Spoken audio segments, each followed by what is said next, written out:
உங்கள் பப்ளிக் எக்ஸாமில் அதிகமாக மார்க்ஸ் வாங்குறதுக்கு இந்த பேப்பர் ப்ரெசன்டேஷன் டிப்ஸை ஃபாலோ பண்ணுங்கள். நான் சொல்ல போகிற டிப்ஸ் எல்லாமே உங்கள் பப்ளிக் எக்ஸாமில் ட்ரை பண்ணி பாருங்கள். யூஸ்வலாக வாங்குற மார்க்ஸை விட அதிகமாக வாங்குவீங்க. அதுலேயும் கடைசியாக சொல்ல போகிற டிப் ரொம்பவே இன்ட்ரெஸ்டிங்காக இருக்கும். ஃபஸ்ட்டு டிப் என்னென்னா, பேராகிராஃப் எழுதுகிறப்போ ரொம்ப ஸ்பேஸ் விட்டு எழுதுறதை அவாய்ட் பண்ணிக்கோங்க. அதுக்குன்னு ரொம்ப நெருக்கமாகவும் எழுத வேண்டாம். திருத்துறவங்களுக்கு என்னன்னு புரியாமல் போக கூட சான்ஸ் இருக்குது. உங்கள் லெட்டர்ஸை ஈவனாக ஸ்ப்ரெட் பண்ணி எழுத பழகிக்கோங்க.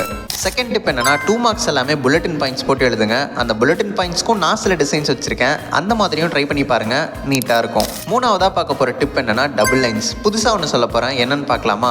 நீங்கள் எழுதுகிற ஆன்சர்ஸோட டைட்டில்ஸ்க்கு டபுள் லைன் போட்டுருவீங்க. நார்மலாக போடாமல் கீழே இருக்க லைனை டார்க்காகவும் மேலே இருக்க லைனை லைட்டாகவும் போடுங்க. கொஞ்சம் யூனிக்காக தெரியும். கடைசியாக பார்க்க போகிற இன்ட்ரெஸ்டிங்கான டிப் என்னென்னா, டயக்ராம்ஸ்க்கு அதோட பார்ட்ஸ் அண்ட் நேம்ஸ்லாம் ஸ்கெட்ச் பண்ணுவீங்கல்ல, ஸ்பைடர் வெப் மாதிரி அங்கங்கே லைன்ஸ் ட்ரா பண்ணாமல் ஒரே சைடாக நான் ட்ரா பண்ணுற மாதிரி ஃபாலோ பண்ணி பாருங்கள். ஈஸியாக மார்க்ஸ் வாங்கலாம். நான் சொன்ன டிப்ஸ் எல்லாமே ரொம்ப யூஸ்ஃபுல்லாக இருக்கும்னு நம்புகிறேன். இதே மாதிரி நிறைய வீடியோஸ் வேணும்னு நினச்சிங்கன்னா இந்த வீடியோக்கு ஒரு லைக் கொடுத்துட்டு நம்ம சேனலை சப்ஸ்கிரைப் பண்ணிக்கோங்க.